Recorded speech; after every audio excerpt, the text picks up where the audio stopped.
nous nous mobiliserons sur ces questions-là. Et moi, j'entends bien faire en sorte qu'à l'occasion des mobilisations en faveur du service public, SNCF en tête, on parle et on met en exergue la situation de l'hôpital public. Je n'oublie pas l'hôpital psychiatrique,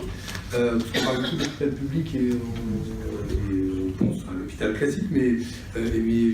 moi je constate qu'il y a une vraie crise aujourd'hui de la psychiatrie en France et de l'hôpital psychiatrique qui, lui d'ailleurs, n'est pas soumis au passage à la tarification de l'activité, hein, mais qui rencontre des difficultés qui sont des difficultés absolument considérables. Mais on voit aujourd'hui que se joue là une partie qui n'est pas une petite partie. Hein. On n'est pas sur un combat secondaire, on n'est pas sur un combat périphérique, on est bien sur, avec l'hôpital, avec les transports publics et la SNCF, et je ne sais pas si demain un jour le système éducatif, il n'y a pas de raison que ça s'arrête, ça ne sera pas touché un jour, on est là sur ce qui fait le cœur du contrat social en France.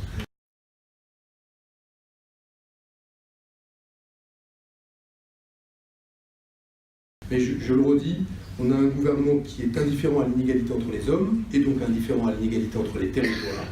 C'est ce qui explique que très tranquillement, il passera ou il acceptera la fermeture des lignes de chemin de fer, là où il a accepté